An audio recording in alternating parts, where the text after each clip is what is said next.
அனைவருக்கும் வணக்கம். நான் உங்கள் துணிவும் பணிவும் மாதர் பத்திரிகை உரிமையாளர், வெளியீட்டாளர், ஆசிரியர் தையூர் பர்வேஸ் மாலிக். தமிழகத்தின் முதலமைச்சராக பதவியேற்ற பாசத்திற்குரிய மரியாதைக்குரிய மாண்புமிகு சி. ஜோசப் விஜய் அவர்களுக்கு துணிவும் பணிவும் மாதர் பத்திரிகை குழுமம் சார்பாக நெஞ்சார்ந்த வார்த்தைகளை தெரிவித்துக் கொண்டு மகிழ்கின்றோம். தாங்கள் முதலமைச்சராக பதவியேற்ற பிறகு 3 அறிக்கையை வெளியிட்டுள்ளீர்கள். மதுபான கடைகளை அகற்ற கோரி அறிக்கையை வெளியிட்டுள்ளீர்கள். இந்த அறிக்கையை துணிவும் பணிவும் மாதர் பத்திரிகை குழுமம் சார்பாக நாங்கள் அனைவரும் வரவேற்கின்றோம். அதே போன்று இன்று தமிழகத்தில் பத்திரிகை துறைக்கு ஒரு அங்கீகாரம், அவங்களுக்கு உண்டான ஒரு கண்ணியம், அவங்களுக்கு உண்டான ஒரு பாதுகாப்பு இருக்குதா என்றால் மிக குறைவுதான்.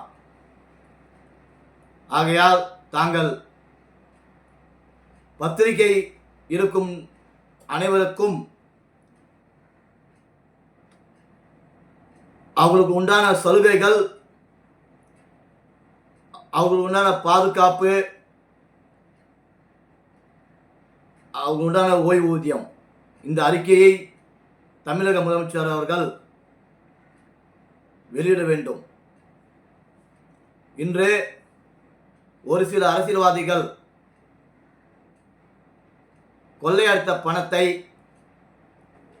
எங்கே பதுக்க வேண்டும், எப்படி பதுக்க வேண்டும் பல சூழ்ச்சிகள் செய்து வருகின்றார்கள். அந்த சூழ்ச்சிகள் முறியடிக்கும் வகையில்தான் பத்திரிகை. ஏனென்றால் அவர்கள் பொதுமக்களுக்கு உண்டான ஒரு சிறிய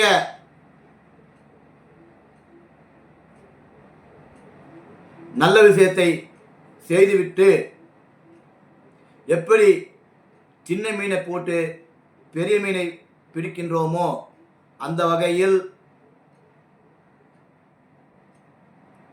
பொதுமக்களிடம் நல்ல பேர் எடுத்து இவர்கள் பல கோடிகள் சம்பாதிக்கின்றார்கள்.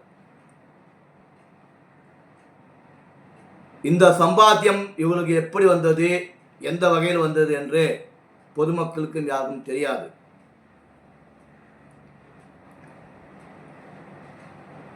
அந்த பொதுமக்களுக்கு பார்வையில் கொண்டு செல்வதுதான் பத்திரிகை.